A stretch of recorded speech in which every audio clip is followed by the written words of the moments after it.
Le jour où Kenneth a été mis à la porte, il pleuvait. Pas la douce pluie de printemps qui nourrit les fleurs, mais celle qui piquait la peau et trempait les vêtements en quelques secondes. Il se tenait là, son sac de sport emballé à la hâte devenant de plus en plus lourd à mesure que l'eau s'infiltrait dans le tissu. « Tu es une déception, Kenneth. » Les mots de son père transpercèrent le bruit des gouttes de pluie frappant le trottoir. Un échec total. Sa mère se tenait derrière son père dans l'embrasure de la porte, les bras croisés, le visage figé dans une expression de désapprobation. C'était le même regard qu'elle avait eu lorsqu'il leur avait dit qu'il voulait étudier l'ingénierie informatique au lieu de reprendre leur précieuse Anderson Industries. « Toutes ces années à te préparer pour l'entreprise, dit-elle, la voix dégoulinant de dédain. Et tu jettes tout ça pourquoi? Un rêve stupide de créer des applications? » Kenneth avait 18 ans, fraîchement sorti du lycée. Et son crime était de refuser d'aller à l'école de commerce qu'ils avaient choisie pour lui. Il avait d'autres plans, d'autres rêves. Il voulait construire quelque chose par lui-même, pas hériter de leur héritage. « Si tu t'en vas maintenant, la voix de son père devint froide, ne reviens jamais. Tu n'obtiendras rien de nous.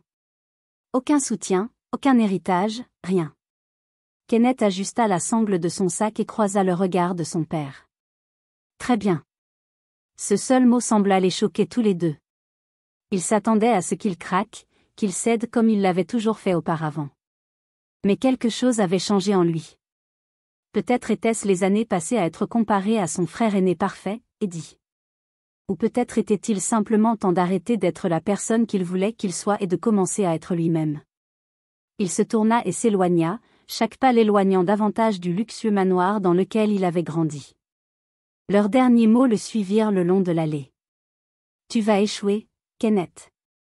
Tu reviendras en rampant quand tu réaliseras à quel point tes rêves sont inutiles. » Mais il ne se retourna pas. Pas même une seule fois. Les premiers mois furent exactement aussi difficiles que ses parents l'avaient probablement espéré. Il squatta sur le canapé de son meilleur ami Denny, travailla à 2 emplois, l'un dans un magasin d'électronique local pendant la journée et l'autre à livrer des pizzas la nuit. Chaque instant de libre était consacré à l'apprentissage du codage, au développement de ses compétences. Le petit appartement de Denny devint son sanctuaire. Pendant que sa famille assistait à des galas et à des événements professionnels, Kenneth était assis en tailleur sur un canapé usé, entouré de livres de programmation et de canettes de boissons énergisantes, son ordinateur portable en équilibre précaire sur ses genoux. « T'es dingue, mec, disait Denny en le regardant coder jusqu'au lever du soleil. Mais le bon genre de dingue. Denny ne comprenait pas les aspects techniques de ce que Kenneth construisait, mais il comprenait la motivation. Il comprenait le besoin de faire ses preuves. 6 mois plus tard, Kenneth fit sa première percée. Une petite application qu'il avait développée attira l'attention d'une jeune entreprise technologique locale. Ils ne lui offrirent pas des millions, mais ils offrirent quelque chose de plus précieux, une chance, un poste de développeur junior avec des horaires flexibles pour qu'il puisse continuer à travailler sur ses propres projets. Il accepta sans hésitation. L'entreprise de sa famille, Anderson Industries, était axée sur la fabrication traditionnelle, les outils, les machines, le genre d'entreprise qui avait rendu son grand-père riche dans les années 1960. Il ne pouvait pas comprendre pourquoi quelqu'un voudrait travailler avec des produits invisibles comme des logiciels et des applications. Mais Kenneth voyait l'avenir. Pendant qu'ils étaient coincés dans leurs vieilles habitudes, il apprenait l'intelligence artificielle, la blockchain et les possibilités infinies de l'ère numérique. Une année se transforma en 2, puis en 3. Il passa d'un poste de développeur junior à celui de développeur principal dans une autre entreprise. Sa première application majeure, un outil révolutionnaire de gestion de projet, commença à gagner du terrain. Il n'était pas encore riche, mais il gagnait suffisamment pour louer son propre petit appartement et se concentrer pleinement sur son travail. Pendant ces années, il entendit des bribes d'informations sur sa famille par des connaissances communes. Eddie avait pris sa place en tant qu'héritier d'Anderson Industries. Ses parents organisaient des galas de charité et des dîners d'affaires, maintenant leur image de piliers du monde des affaires. Ils l'avaient effectivement effacé de leur récit. Cela lui convenait parfaitement. Il construisait sa propre histoire. Le tournant survint 4 ans après cette nuit pluvieuse. Son application de gestion de projet avait évolué en quelque chose de plus grand, une suite complète d'outils commerciaux alimentés par l'intelligence artificielle. Il l'appela Novatech Solutions. Lorsque les offres de capital risque commencèrent à arriver, il était prêt. Il avait suffisamment appris sur les affaires pour connaître sa valeur. Le premier tour de financement valorisa Novatech à 20 millions de dollars. 6 mois plus tard, cette valeur avait triplé. Il emménagea dans un appartement penthouse dans le quartier technologique de la ville, mais continua à vivre relativement simplement. Chaque dollar qu'il gagnait était réinvesti dans le développement de meilleurs produits, l'embauche des meilleurs talents, l'expansion de leur portée. Denny, qu'il avait soutenu pendant ses premières années, devint son responsable des opérations. « Regarde-nous maintenant, disait Denny, debout dans leur bureau élégant surplombant la ville. De la livraison de pizza à la fourniture de solutions technologiques de pointe. » Kenneth sourit à ces paroles, mais ne laissa jamais le succès lui monter à la tête. Il se souvenait trop bien de ce que c'était que de se tenir sous la pluie avec rien d'autre qu'un sac de sport et de la détermination. Puis vint le jour qui changea tout. Kenneth était dans son bureau, examinant les cibles d'acquisition potentielles. Des entreprises dont la technologie pourrait améliorer les capacités de Novatech. Un nom familier attira son attention, Anderson Industries. L'entreprise de sa famille était en difficulté. Pendant qu'il embrassait l'avenir, il s'était obstinément accroché au passé. Le cours de leurs actions diminuait régulièrement depuis 1 an. Ils avaient besoin d'une transformation numérique pour survivre. Mais Kenneth savait que son père était trop fier pour l'admettre. Kenneth creusa davantage dans leurs finances. La situation était pire qu'il ne l'avait pensé. Ils avaient besoin de capitaux, et ils en avaient besoin rapidement. Environ 5 millions de dollars les maintiendraient à flot assez longtemps pour moderniser leurs opérations. Alors qu'il était assis là, fixant les chiffres sur son écran, son téléphone sonna. Le numéro était un numéro qu'il n'avait pas vu depuis des années, mais qu'il n'oublierait jamais. Le numéro de son père. Il laissa sonner 3 fois, chaque son rappelant les mots que son père avait prononcés cette nuit pluvieuse. « Tu es une déception, Kenneth. Un échec total. Ne reviens jamais. » À la 4e sonnerie, il décrocha. « Bonjour père, dit-il, gardant une voix neutre. Je m'attendais à votre appel. » Le silence à l'autre bout du fil dura si longtemps qu'il pensa que son père avait peut-être raccroché. Puis il l'entendit s'éclaircir la gorge. « Kenneth, dit son père, sa voix manquant de son autorité habituelle, il faut qu'on parle. » Kenneth se pencha en arrière sur sa chaise, regardant la ligne d'horizon de la ville. « Oui, répondit-il, je crois que oui. » Le siège d'Anderson Industries n'avait pas changé en 7 ans. La même imposante façade de granit, les mêmes lettres dorées annonçant le nom de l'entreprise, les mêmes gardes de sécurité au visage sévère à l'entrée. Mais Kenneth était différent. En traversant le hall, les souvenirs affluèrent. Les après-midi d'été passés à regarder son père lors de réunions du conseil d'administration. Les week-ends où il avait été traîné pour inspecter l'usine. Les interminables conférences sur la responsabilité et l'héritage. Monsieur Anderson. Les yeux de la réceptionniste s'écarquillèrent légèrement en reconnaissant son visage. Votre père vous attend dans la grande salle de conférence.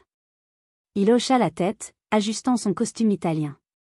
Non pas par nervosité, ses jours étaient révolus, mais par habitude. Le succès lui avait appris l'importance des apparences.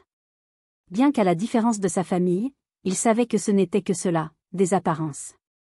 Le trajet en ascenseur jusqu'au dernier étage lui donna le temps de revoir les chiffres dans sa tête. Anderson Industries perdait énormément d'argent. Leur rapport trimestriel montrait une baisse de 60% des bénéfices. Leurs actions avaient chuté de 85 à 12 $ par action. Ils avaient besoin de plus que de simples capitaux.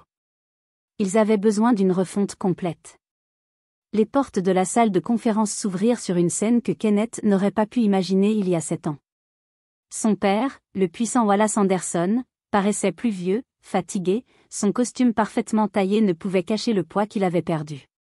Sa mère était assise à côté de lui, son maquillage habituellement impeccable légèrement estompé, comme si elle s'était frotté les yeux.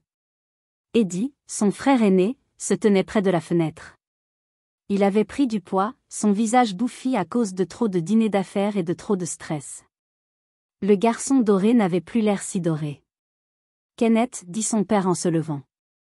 Il tendit la main, puis sembla y réfléchir à 2 fois et la retira. Merci d'être venu. Kenneth prit place à l'autre bout de la table, posant sa mallette avec soin devant lui. Passons les politesses, dit-il. J'ai vu vos chiffres. Eddie se tourna de la fenêtre, le visage rouge. Tu nous espionnes? Information publique, mon frère, répondit Kenneth. Le déclin de votre entreprise n'est pas exactement un secret. Sa mère tressaillit au mot « votre ». Pas « notre », plus maintenant. Nous avons eu quelques revers, commença son père, sa voix prenant le ton mielleux qu'il utilisait pour les négociations commerciales difficiles. Le marché a été imprévisible et notre clientèle traditionnelle. Votre clientèle traditionnelle diminue parce que vous avez refusé de vous adapter, coupa Kenneth. Le monde est numérique maintenant. La fabrication ne concerne plus seulement les machines. Il s'agit d'usines intelligentes, d'intégration de l'IoT, de maintenance prédictive, d'utilisation de l'IA. Eddie ricana. Et je suppose que tu es l'expert maintenant, avec tes petits programmes informatiques. Kenneth sortit son téléphone, ouvrit une application spécifique et projeta le dernier rapport trimestriel de Novatech sur l'écran de la salle de conférence. Les chiffres parlaient d'eux-mêmes, 500 millions de dollars de revenus, une croissance de 300% d'une année sur l'autre, des contrats avec des entreprises du Fortune 500. La pièce tomba dans un silence. Tu es le fondateur de Novatech, murmura sa mère. PDG et actionnaire majoritaire, confirma Kenneth. Ces petits programmes informatiques ont construit une entreprise qui vaut plus qu'Anderson Industries, même à son apogée, le visage de son père avait pâli. Kenneth était sûr qu'il se souvenait de chaque mot dédaigneux qu'il avait jamais prononcé au sujet de la technologie. Chaque fois qu'il avait qualifié les rêves de Kenneth d'inutiles. Nous avons besoin de 5 millions de dollars, dit finalement son père, la voix rauque. Un prêt relais pour mettre en œuvre les changements de modernisation nécessaires. Nous pouvons offrir des conditions favorables. Je ne suis pas intéressé par un prêt, interrompit Kenneth en ouvrant sa mallette. Je suis intéressé par une acquisition. Le mot plana dans l'air comme un nuage d'orage. Eddie se détacha de la fenêtre, le visage crispé de colère. Une acquisition? Tu veux nous racheter? Sa voix monta. Ta propre famille? Kenneth laissa échapper un rire discret. N'est-ce pas toi, Eddie, qui a dit à tout le monde à ta fête de fiançailles que tu étais enfant unique, que tu n'avais jamais eu de frère? Eddie recula, pris au dépourvu que Kenneth soit au courant de cela. Kenneth, commença sa mère, sa voix prenant le ton suppliant qu'elle utilisait pour essayer de lui faire étudier des manuels de commerce au lieu de la programmation. Sûrement que nous pouvons trouver un arrangement. Nous sommes toujours tes parents. Non, dit fermement Kenneth. Vous avez perdu le droit de vous appeler ainsi il y a 7 ans. C'est purement commercial. Kenneth sortit un épais contrat de sa mallette et le posa sur la table. Novatech acquérera Anderson Industries pour 25 millions de dollars. C'est plus que généreux compte tenu de votre valeur marchande actuelle. Nous conserverons la plupart des effectifs, moderniserons les installations et intégrerons votre expertise en fabrication à nos solutions numériques. Et nous? Demanda Eddie. Qu'est-ce qui arrive à la famille? Kenneth croisa son regard avec fermeté. On te proposera un poste dans la division nouvellement formée, un poste junior où tu devras gagner tes promotions en fonction de ton mérite, pas de tes liens de sang. Père peut servir de conseiller pendant la transition, après quoi il prendra sa retraite avec une pension confortable. Les relations sociales de mère pourraient être utiles pour les relations avec les clients, mais c'est à elle de voir. Les mains de son père tremblaient légèrement lorsqu'il prit le contrat. Et si nous refusons? Kenneth se pencha en arrière sur sa chaise. Alors je m'en vais et vous pourrez essayer d'expliquer à vos actionnaires pourquoi vous avez refusé une bouée de sauvetage. Vos actions chuteront probablement de 50% supplémentaires d'ici la semaine prochaine. Vous tiendrez peut-être un mois de plus, peut-être 2. Puis la faillite. La pièce tomba dans un silence, à l'exception du bruit du papier froissé lorsque son père tourna lentement les pages du contrat. Tu as planifié ça, accusa Eddie, sa voix amère. Toutes ces années, tu n'attendais que notre échec. Kenneth se leva, redressant sa veste. Non, Eddie. J'étais trop occupé à réussir pour perdre du temps à attendre votre échec. Vous avez fait ça tout seul. Sa mère parla soudainement, sa voix douce mais ferme. Combien de temps avons-nous pour décider? Kenneth prit sa mallette. L'offre expire à minuit. Pas une minute de plus. Minuit? La voix de son père monta. C'est impossible. Nous avons besoin de temps pour examiner avec nos avocats, pour envisager d'autres options. Vous n'avez pas d'autres options, dit calmement Kenneth. Et vous n'avez pas le temps. Il y a 7 ans, vous m'avez donné 5 minutes pour décider de mon avenir. Je vous en donne 12. Je dirais que c'est plus qu'équitable. Il se dirigea vers la porte, puis s'arrêta. Oh, et encore une chose. Il se retourna pour leur faire face. Quand vous signerez, et vous signerez, je veux que vous utilisiez le même stylo que celui que vous avez utilisé pour signer ma lettre de refus d'université. Celui avec le logo d'Anderson Industries. Je crois qu'il est toujours dans le tiroir de votre bureau, père. Le regard de choc sur le visage de son père lui indiqua qu'il avait raison. Il se souvenait. Il se souvenait de l'avoir utilisé pour anéantir les rêves de Kenneth toutes ces années auparavant. Comment as-tu? Je serai de retour à 23h45, coupa Kenneth. Essayez de ne pas être en retard. Le temps, c'est de l'argent après tout. N'est-ce pas ce que vous m'avez toujours appris? Sur ces mots, il sortit, les laissant avec leur fierté brisée et un contrat qui allait tout changer. Alors que les portes de l'ascenseur se refermaient derrière lui, il aperçut son reflet dans le métal poli et vit quelque chose qu'il n'avait jamais vu dans ce bâtiment auparavant. Un gagnant. Les 12 heures suivantes seraient intéressantes. Très intéressantes en effet. 23h43, les lumières de la ville scintillaient en contrebas de la salle de conférence d'Anderson Industries comme des diamants éparpillés sur du velours noir. Kenneth se tenait à la même fenêtre où Eddie s'était tenu ce matin, regardant ses reflets se superposer à l'horizon nocturne. La porte s'ouvrit derrière lui, pile à l'heure. Son père entra le premier, suivi de sa mère et d'Eddie. Ils semblaient épuisés, comme s'ils avaient vieilli de plusieurs années en seulement 12 heures. Il remarqua que son père serrait un petit étui en cuir, celui dans lequel il rangeait ses stylos précieux. Le conseil d'administration a approuvé l'acquisition, dit son père, la voix rauque. À l'unanimité. Kenneth se tourna lentement, observant leur posture défaite. Je ne m'attendais à rien de moins, dit-il. Après tout, quel choix aviez-vous? Eddie s'effondra sur une chaise, desserrant sa cravate. Tu as gagné, Kenneth. C'est ce que tu voulais entendre? Non, répondit calmement Kenneth. Ce que je veux entendre, c'est la vérité de vous tous. Sa mère s'avança, sa robe de créateur froissée après une journée de réunion tendue.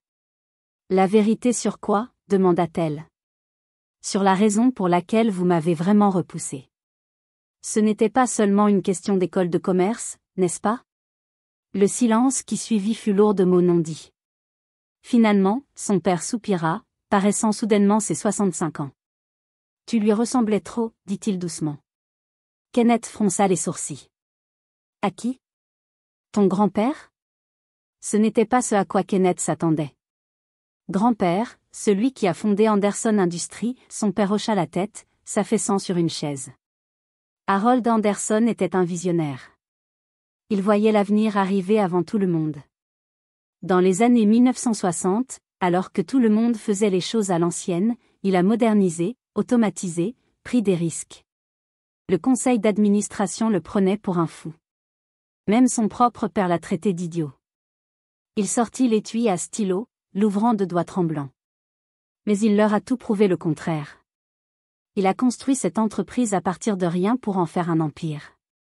Kenneth le fixa. Et toi? Son père leva les yeux, croisant son regard. Tu as ce même regard, cette même motivation. Ça me terrifiait. Parce que tu n'es pas comme lui, réalisa Kenneth. Tu es un mainteneur, pas un bâtisseur. Tu voulais que l'entreprise reste exactement telle qu'elle était lorsque tu en as hérité. Je voulais la stabilité, murmura son père, la sécurité.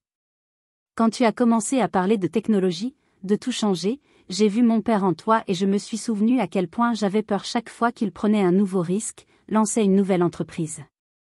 Sa mère toucha doucement l'épaule de son père. Nous pensions te protéger, Kenneth. Kenneth laissa échapper un lent souffle. Et Eddie? Eddie ressemblait plus à ton père, admit sa mère. Prudent, fiable, ennuyeux, intervint Eddie avec un rire amer. C'est ce que vous voulez dire, n'est-ce pas? J'étais le choix sûr, celui qui ne ferait pas de vagues. Kenneth s'approcha de la table de conférence, posant ses mains à plat sur sa surface polie. Et maintenant, regardez où nous en sommes. Le choix sûr a mené directement à la faillite. Le rêveur fou a construit un empire technologique. La mâchoire de son père se crispa. Nous avions tort, dit-il. Les mots semblaient lui faire physiquement mal. Surtout, sur toi. Il ouvrit l'étui à stylo et sortit le stylo Anderson Industries, le même qu'il avait utilisé pour rejeter le projet d'étude de Kenneth il y a 7 ans.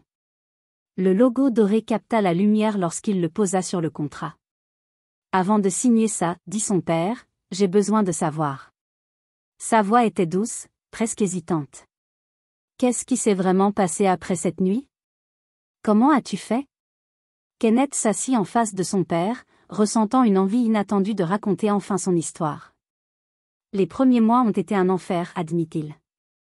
J'ai travaillé à 2 emplois, j'ai vécu sur le canapé de Denny, j'ai codé jusqu'à ce que mes yeux brûlent.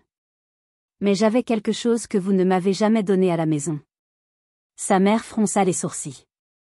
Et qu'est-ce que c'était? La liberté d'échouer. La liberté d'échouer, répéta-t-elle, confuse. Oui, dit Kenneth.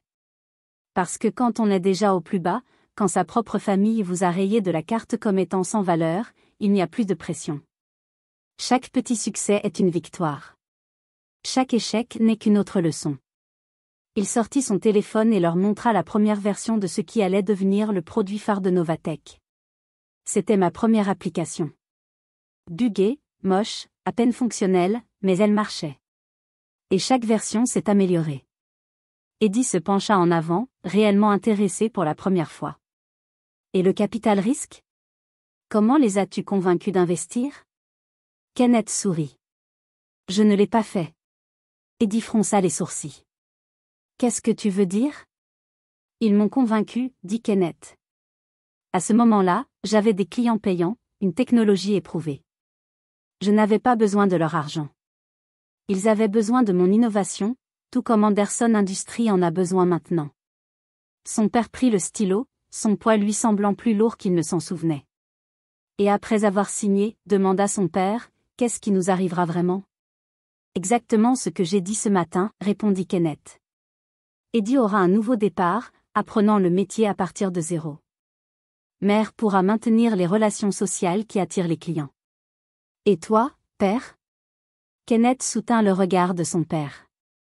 Tu verras ton entreprise devenir ce qu'elle aurait toujours dû être. Ce que grand-père aurait voulu qu'elle soit. Son père appuya le stylo sur le papier, puis hésita. Pourquoi ne nous as-tu pas simplement laissé échouer, demanda-t-il. Tu en avais tout à fait le droit. Kenneth prit une profonde inspiration. Parce que ce n'est pas ce que font les gens qui réussissent. Ils ne détruisent pas, ils transforment. Ils ne règlent pas leurs comptes, ils créent des opportunités. Tout ce que vous m'avez appris sur les affaires était faux. Mais tout ce que grand-père a construit a encore de la valeur. Il faut juste que ça évolue. 23h59, le grattement du stylo sur le papier fut le seul bruit dans la pièce lorsque son père signa son entreprise. Sa mère essuya ses larmes en ajoutant sa signature. Eddie, étonnamment, signa sans hésitation. Alors que Kenneth tendait la main vers le contrat, son père lui saisit soudainement le poignet, non pas brutalement, mais avec une urgence qu'il n'avait jamais vue auparavant. Kenneth, dit son père, la voix brisée, je suis désolé pour tout. Kenneth regarda dans les yeux de son père, les mêmes yeux qu'il avait autrefois regardés avec tant de déception, et y vit quelque chose de nouveau. Du respect, peut-être même une lueur de fierté. Je sais, dit doucement Kenneth en prenant le contrat. Mais ce n'est pas à moi que vous devez vous excuser. C'est à vous-même, pour avoir eu trop peur d'embrasser le changement, pour avoir laissé la peur de l'échec vous empêcher d'essayer quoi que ce soit de nouveau. La voix de sa mère trembla. Pourras-tu un jour nous pardonner? Kenneth se leva, rangeant le contrat dans sa mallette. Je vous ai pardonné il y a des années, dit-il. C'est pour ça que je suis là maintenant, pour sauver ce qui reste d'Anderson Industries au lieu de la regarder s'effondrer. Et nous, demanda Eddie avec hésitation. Pouvons-nous redevenir une famille? Kenneth les étudia longuement. Ça dépend, dit-il. Êtes-vous prêt à faire partie d'une famille où le succès ne se mesure pas à la façon dont vous maintenez le statu quo, mais à la façon dont vous affrontez courageusement l'avenir? Un par un, ils hochèrent la tête. Alors oui, dit Kenneth. Nous pouvons essayer. Non pas en tant que les Anderson qui ont mis leur fils à la porte pour avoir osé rêver différemment, mais en tant que les Anderson qui ont appris que la vraie loyauté ne consiste pas à préserver le passé. Il s'agit de construire l'avenir. Il se dirigea vers la porte, puis se retourna une dernière fois. Réunion du conseil d'administration demain à 9 heures.